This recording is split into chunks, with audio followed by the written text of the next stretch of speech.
Thank you for watching the Finance and Affirmations podcast. I appreciate you being here. Make sure you click the subscribe button so you'll be alerted when I post new content. Enjoy the episode.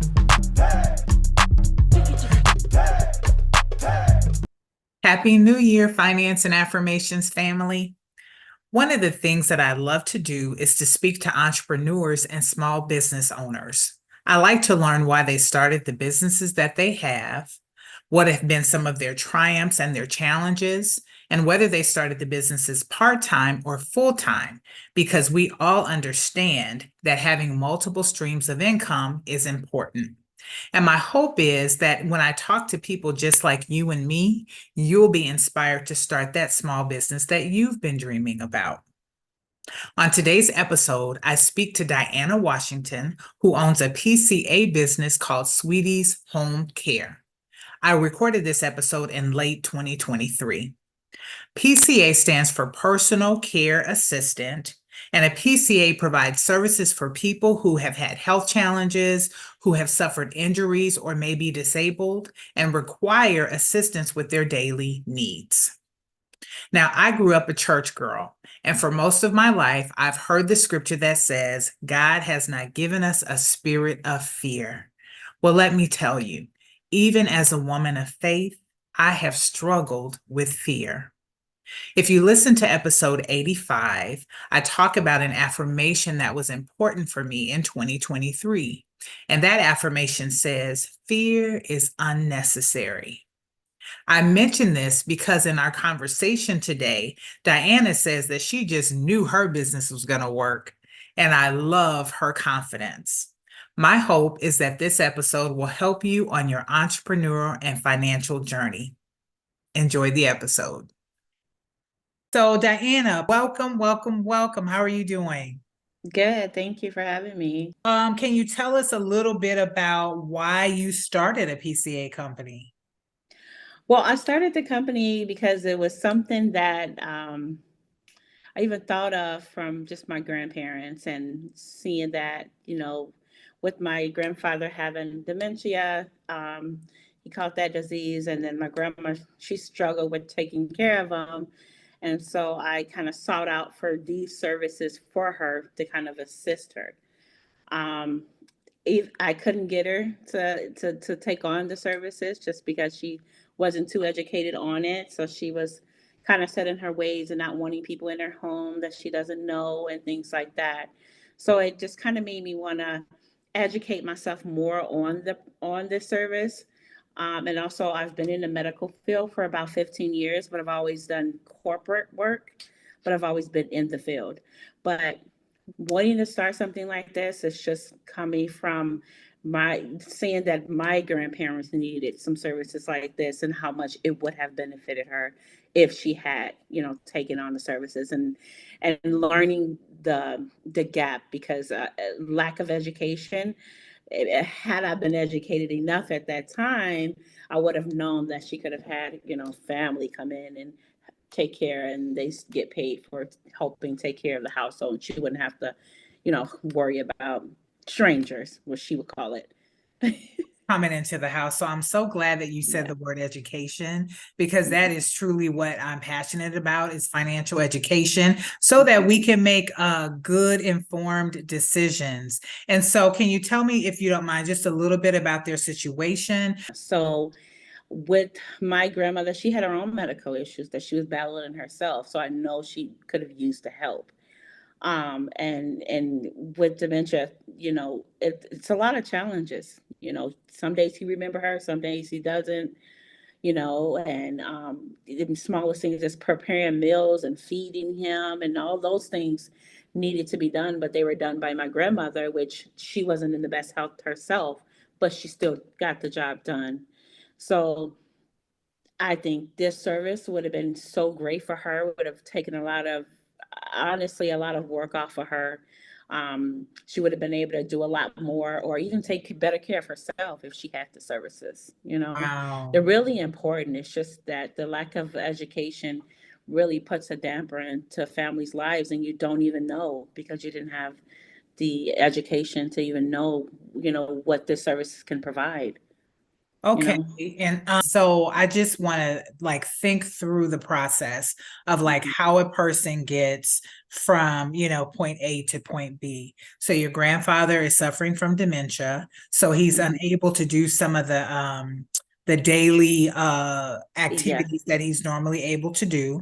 And then Mhm, your grandmother has to step in. And so I now have a life and health license, and we had mhm, to take additional training about long-term care and things of that nature. mhm, So mhm, I have even a better understanding of kind of what you're talking about. And mhm. so what causes the person to need the care after the event, like dementia, or maybe like what, a fall or something like that? Mhm. Yeah, for PCA services, it's not. I would say it's not just for elderly, and I would say that it's not just for um, disabled either, Okay. because I have clients that might have gotten to an accident, Okay. and they just need to recover from that accident. I have clients that's gotten to just car accidents or any accident that they need to recover from. So it's more of a recovery as well, for our clients as well, because it doesn't have to be a long time care. It can be just a temporary care that, my employees step in and they just kind of help you out. I mean, if you can't do some of your walking, if you can't lift yourself up to get in the shower, if you can't get in and out of the shower, they're there to spot you. Mm. A lot of our clients, they're able to do a lot of things for themselves. They just more so need to be spotted. So that's when my employees come in, where they're coming in and they're helping. If they, even medication reminders, things that small, they do that as well. Remind you to take your medication, things like that. So anyone that is struggling with their day to day life, Mhm. we're here to help. Got it. Thank you so much for that Hmm. clarification. It's not Hmm. just long-term care. It's Hmm. whatever your struggle is for Yeah. that period of time. And Hmm. so then how does one find out about the services that a PCA provides? How do they normally get that information? Typically, they would reach out to, well, they'll learn about it in the doctor's appointment. So if Okay. you're in your doctor's appointment and you're expressing the struggles that you're having with your daily life, just the smallest things, I mean, they would typically recommend the services. So also, if you have a caseworker, they would typically recommend the services. And then a lot of times it's just word of mouth. Okay, so then how would they find out about you and that you provide these services? Well, for me, I mean, I'm Sweetie's Home Care, so I am on Instagram at Sweetie's Home Care LLC. I'm also on Facebook, Sweetie's Home Care as well. Also, I have a website, which is www.sweetieshomecare.com. I can go on that website and learn a lot about what I do, when I started, what services I provide, as well. I'm actually I'm adding on a new service as we speak, which is assisted living. So then, so you said assisted living. So how is that different than like what you've already Now, described? well, assisted living is going to be a little different because the clients will live inside my home, the assisted living home. So this would be more of, I'll have my employees come into that home, and this would be a 24-hour day-to-day assistant with your living in care. So we're providing meals, we're making sure you're taking your medications, we're making sure you're getting them. We're helping with your day-to-day life inside the home this time. Got it. So when did you Hmm. start this business? The assisted living. The PCA. Oh, I started the business in 2019. Okay. And so how was Hmm. that process for you? Well, let me go back. So you said you were kind of in this industry for over 15 years Yes. and you Hmm. worked it on the corporate side. Hmm. Your grandfather has his struggles, and so you're Yep. getting information. And Yeah. so did you start this business kind of part-time, or did you just kind of jump right in? I started it part time. So Okay. I was like, okay, I can do both. And then when we were hit with the pandemic, and we had to be home, I was like, okay, well, I can do both. So I was working and doing the PCA company at the same time. So I was doing both at the exact same time. It was just a part-time gig, but then I started getting more and more clients. I started doing the footwork, getting out there, visiting different high-rise buildings where, this, I will find clients that I'm looking for there. Started getting my name out there, passing out flyers, going door to door, and I kind of built my clientele that way. And then a lot of it came from word of mouth. And then it became too much. It was like I couldn't do both. Trying Okay. to keep up with phone calls with caseworkers and clients, and it just became too much. So then it recently turned into a full-time thing for me. I would say it's been a little bit over a year. Okay. All right. Well, I guess that's a good Mhm. problem to have.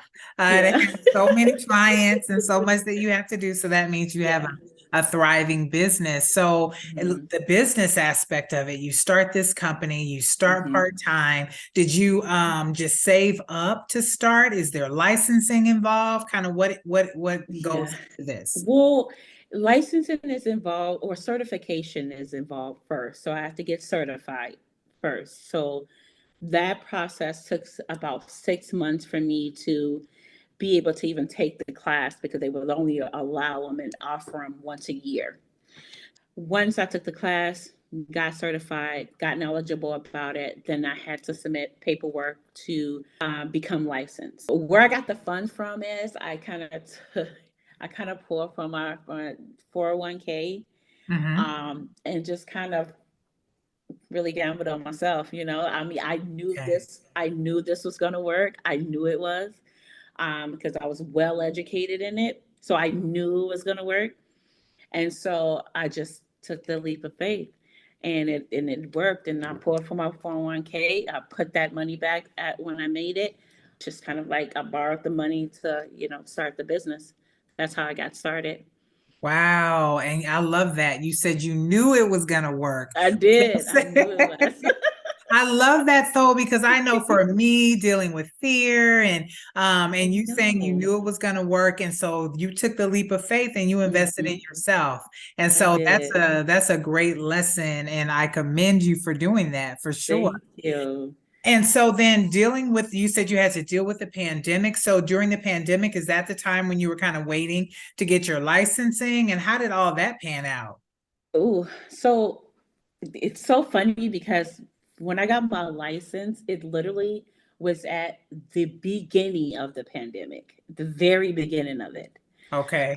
So I mean, it's a lot of paperwork, working with the state. It was very difficult. I mean, it was very difficult with submitting paperwork, and then like, oh, you didn't dot the T, so send it back, and then you got to wait 30 days for that. So it was very difficult in the beginning to get this license, and it's more of just being tedious with the application and paperwork. Making sure that all your T's are crossed, literally. Once the pandemic happened, there was a pause on the licenses, and I literally just got Wow. right in. Just made it in. I just made it Okay. in, so. Good. So that's pretty much how I got in right before the pandemic. And it was so much going on at that time. It was the same time as I was looking for a house, buying a home. It was a lot going on at that time. Wow. And But so you everything happened. so everything went well because you were saying like your grandmother didn't want strangers in her home. So Mhm. now you add the pandemic on top of that. So how was it dealing with that? Were people wanting those services, or what was the difference for you? Uh, Well, I would say that I set a goal for myself when I first started, and I said I'm going to have this amount of clients by this time frame. But then once pandemic came in, it changed everything.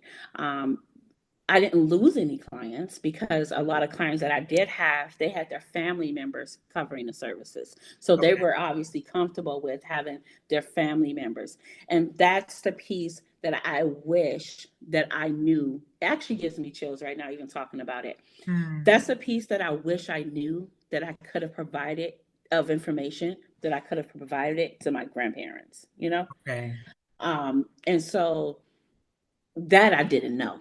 I didn't Okay. know in the beginning, you know, when I kind of started looking into it for her, I didn't know that piece of it because, you know, I would have been, hey, we can have, you know, the siblings, the family come over, you know, and be able to help, you know. Most of my clients, their family members were helping. They were comfortable with who they already had coming and making sure we're going by the bylaws of COVID and making sure everybody's clean, sanitized, and everything like that. So that all worked out well. The only thing that didn't really work during the pandemic is my goal. I wasn't able to hit the goal, and that was being able to expand, get Okay. more clients on because no one really wanted to start it during the pandemic. So Right. that I would say that I did struggle where I wasn't able to get like more clients. You did excellent in my opinion because I mean it's the pandemic. So I not know. hitting the goals for that. I think Yeah. you did well. I think you did well. I know that it's just that, you know, once you set a goal for yourself, it's like, okay, you're going to hit this goal and you see yourself getting to that goal. And then next thing you know, life happens, you know? Right. So, Well, and the good thing though is life does happen. We're in 2023 now. Your business mhm. is still running, still going. Yes, And yes. and I had a question because you were saying that you wish you had that information for your grandparents. So what Hmm. would have been the difference? Would there have been financial assistance, or what would have been the difference that you feel like could have been made had you had that information prior? The difference would have been I would have been able to let my grandparents know that it doesn't have to be a stranger to come in and do these Okay. services for you. It could be a family member, someone that you're comfortable with, you know? Okay. And I didn't have that piece of information. I had no clue. You know, I thought that you had to be a licensed nurse, or I thought you had to be a certified nurse assistant. You know, I thought you had to have all these licenses to come in to help and assist. Okay. Had I known that it could actually be a family member just going through the qualifications to just get certified to come over and be able to do these things, take the time out of their day and be able to do these things, I think it would have helped tremendously, Got it. And you so know. then if it is a family member, so let's talk a little bit about those who are actually doing this work, whether they be Hmm. family Yep. members or not. Are Hmm. they people who are getting paid for that? Do you hire people to do that? How does that process work? Yes. So a lot of times, this is the lack of the education that I didn't know is that, you know, my grandparents actually had people in the home that was actually helping whenever they can. They're actually helping. Had they known they could have gotten paid for that, maybe they wouldn't have taken that job that they know they have to pay bills to take. You know, maybe they wouldn't have taken it because they would have been able to be paid to do what they're already doing. And Okay. that's where the lack of education comes. Wow. It's because so many family members are doing the work, Hmm. they just didn't know that they can get paid for it. Wow. Yeah. Okay, so I had to rewind on that because that whole education piece. So your grandmother was already doing the work. She didn't want the Yeah. people in the house, no way. And then Hmm. she could have also been getting paid to do that work. Yeah, no, um I had like cousins stopping by to help every now and then. I had like my Okay. uncles stopping by to help every now and then. So people will come and just stop by and help every now and then. Hmm. However, if they knew that they could have gotten paid for it, they probably wouldn't have taken that job that they took and could have been actually getting paid to come there every day and help do the services. Does that make Gotcha. sense? And so when you say that job, are you talking about like actual family members who went and got other employment and was just helping on the side or what? Yes, exactly. Okay. Yep, Got it. exactly. So, yep. Got it. So they So they could would have just help on their been. free time, you know? Got it. Doing it out of their heart because Yes, we gonna take care of each other, which is a we are. blessing.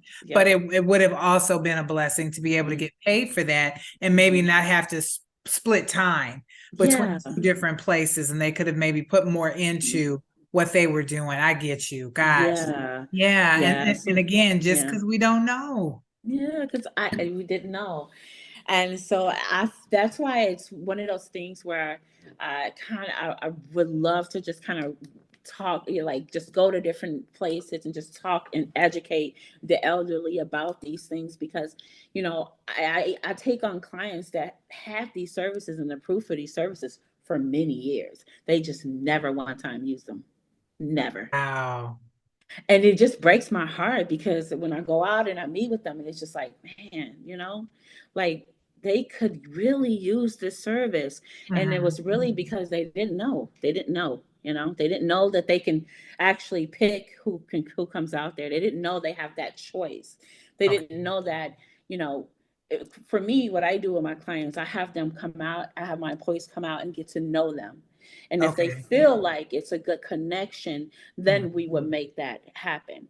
And so that's another thing that I wish that, more people were educated in. It's not whoever I send, you take, you know? Okay. It's So, it's finding the right fit, making sure it's a yes. good relationship so that Yes. everybody is happy. So Mm-hmm. then you hire workers to Mm-hmm. go out there and do the work. So Yep. if I'm listening to this today, or I'm looking at this video today, and we are in Minnesota for those who Mm-hmm. did not know, what are the requirements for me to come and be employed with you to do this work? Well, the requirements are, you have to have a clean background. Some things they do kind of, look over, but fairly clean background.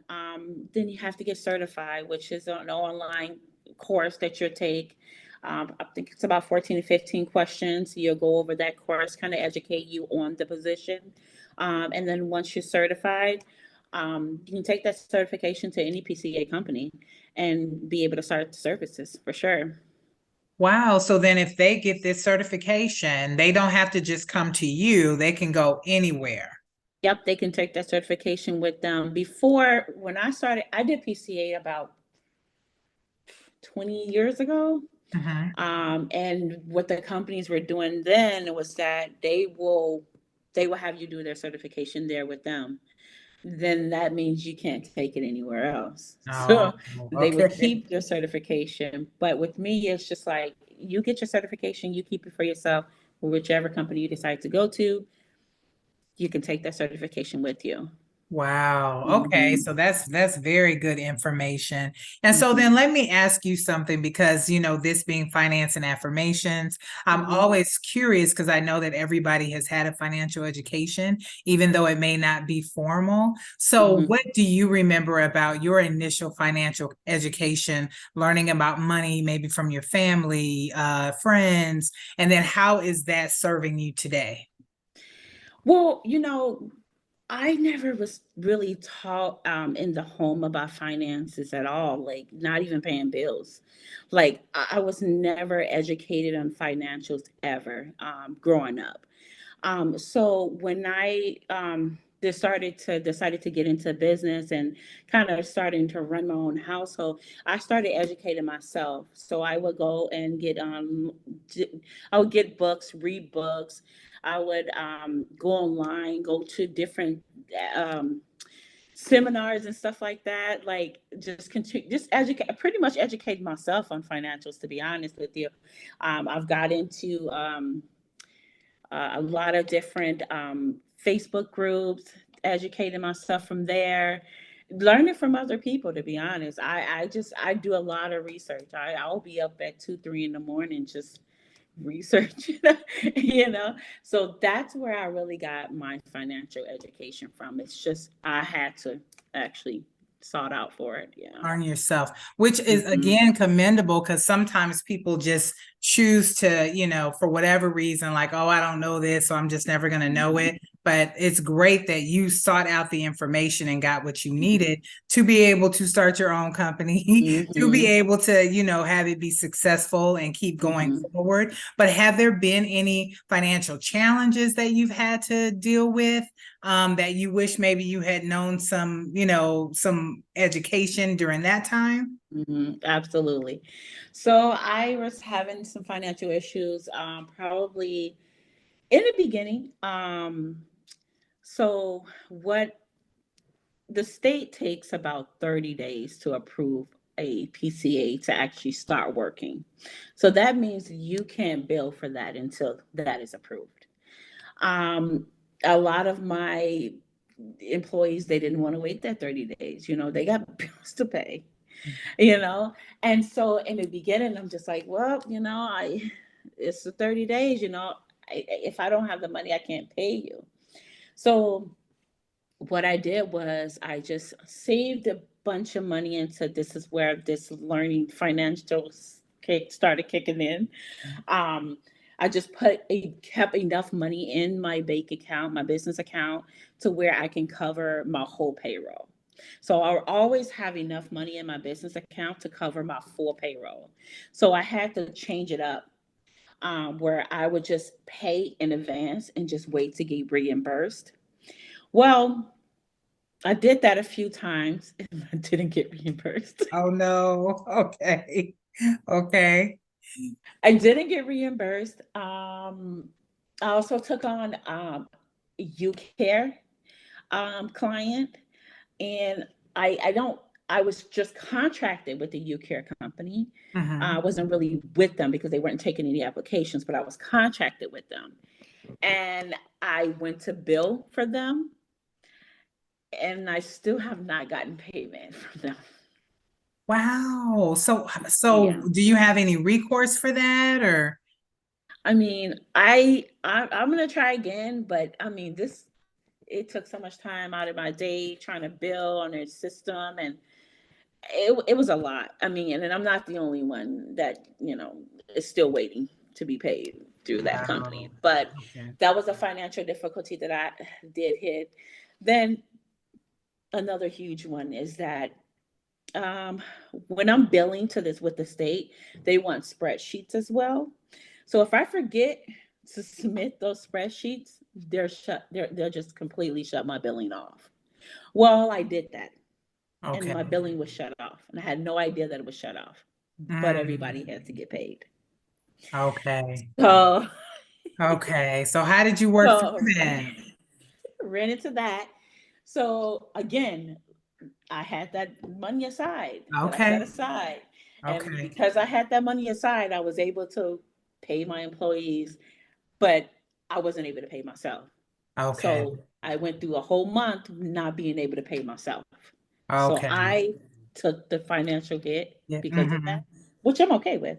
Mm-hmm. It was my mistake. But it could have taken me out. Like it literally Right. it's easy to be taken out of this. But it definitely could have, if I didn't have those funds available for sure. You know. Wow. So, I mean, Yeah. thank goodness you knew enough to do that. Oh, right. So you could work through some of the challenges that come with anything that we're doing, and obviously a business. And so again, I commend you again because you worked through it. You had Yeah. the plan, you worked it. It may have been a little rough Yeah. for a minute, but I'm Yeah. sure that you have continued to learn and Mhm. adjust as you've learned. Mhm. Okay. A And lot so of trial and error. okay, okay. Mhm. And so how would you say your business is right now? Um, I would say right now, it could be better. I think that it's about time to start hiring an assistant. I feel like I have a lot on my plate right now, Mm-hmm. and I'm just thinking I can do everything, but in my head I can. Yeah. Um, I think that it's time for me to for sure get an assistant because trying to juggle everything, and now that I'm starting the assistant living, yeah, I'm gonna probably need to get an assistant for sure. Yeah. Got it. Okay. So And I've heard many business owners say that, like, because we're so used to making it work mhm. and, Yes. doing everything and all of Yes. that. But now it's coming to the point where you Yeah. will need that assistant. And what I Mhm. have heard many times is, especially people like you who are very resourceful and, are used to kind of doing it yourself. Once Mhm. you get that assistant, whatever that money is, it will be like well worth it, and your Yeah. business will be, I've heard that Yes. so many times, that your Mhm. business will be able to expand. So Yes. I definitely look forward to hearing about how that goes for No, you.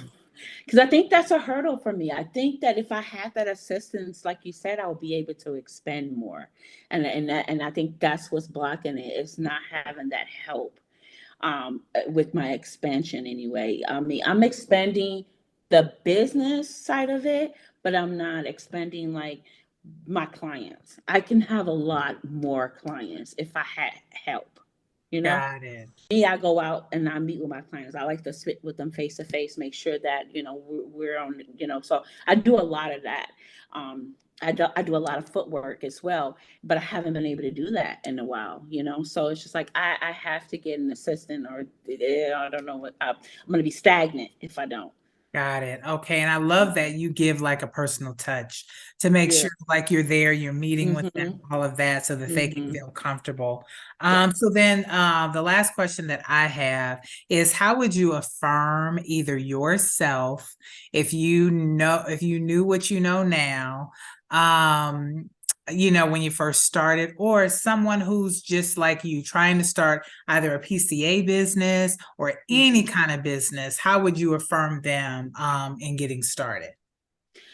Um, I would say get a mentor. Okay. I would tell you that would be I know no one wants a mentor, no one wants to invest in a mentor, but I'm telling you, it's very important. Had I had a mentor, I think I probably would have gotten further than I did, and I might not have ran into a lot of errors that I ran into starting this business, So if I had a mentor, but in this business, it's hard to find a mentor because it's so for whatever reason, I don't understand the reason, but it's just so competitive. This field Okay. is extremely competitive. So it's hard to find a mentor in this field. So I think a mentor is very, very important. Wonderful. And that's excellent, excellent advice. Mhm. Well, is there anything that you would like to share that you haven't already talked about? I'm also licensed as a caddy waiver company as well. So I provide caddy waiver services as well, and that is just kind of like PCA, but it's more intense work than PCA. So the qualifications for that, it's just a lot of more things you have to do to be qualified to do those services. But then they pay on a higher rate. So caddy waiver services would be like night supervision. So then if you're looking to work overnight and you want to go in and help a client out with just overnight duties, overnight activities, overnight, whatever services they need, you can do that. That also comes with like homemaking, just being able to go over to someone's home, helping just clean up, light work, things of that nature. So I'm also licensed as a caddy waiver, which that comes with a lot of different things that I provide under that service as well. So, And that just brought something to mind that I meant to ask you earlier. So when you're dealing with your clients, how are the clients paying for these services? Who is the typical payer of your company for the clients? well, it depends. So I have some clients, they're on straight MA, so the state pays for their services. So that's Um, and MA here is Medicaid, right? Medicaid, yep, Okay. yep. So then the county pays for their services, so they don't have to come out of pocket with anything. Okay. Then I have some private pay. So then like a family member will pay for your services. And that would Okay. just so then they'll just set up a payment plan and they'll make the payments each month for your services. And then the last one is sometimes you have a spend down. So depending on your income, they'll pay a certain amount, but then you'll be in charge of a percentage as well.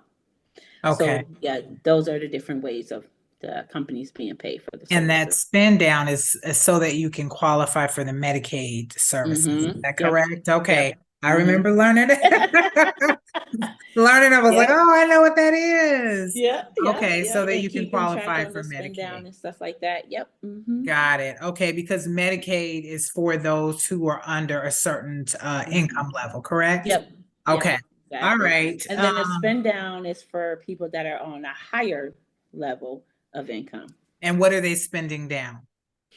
They're really spending down the amount like Their um assets and exactly everything they have. So it depends on your income more than anything if you have a spend down or not. Okay. All right. Which may be a good topic for me to talk about at some point. And tell us again the name of your business, and Mhm, how they can reach out to you if they want to either be hired as mhm, a caregiver, mhm. or if they want to receive services from your company. Yeah. Okay, so I am Sweetie's Home Care. I am in Crystal, Minnesota, but I service all, the whole Twin Cities. I can be reached at either my website, which is www.sweetieshomecare. Email address is diana@sweetieshomecare.com. Contact number is 952-212-6837. I will make sure for all of you guys who are listening and watching this that the information will also be in the show notes for you. Well, Diana, I just want to thank you so much for being with us today and giving us some education so that we will know if we are in these circumstances or have the needs that your company provides, that we are a little more educated about how we can go about that. So thank you so Absolutely. much. Thanks for having me. I hope you enjoyed watching the Finance and Affirmations podcast. If you haven't already done so, click the subscribe button. Until next time, blessings.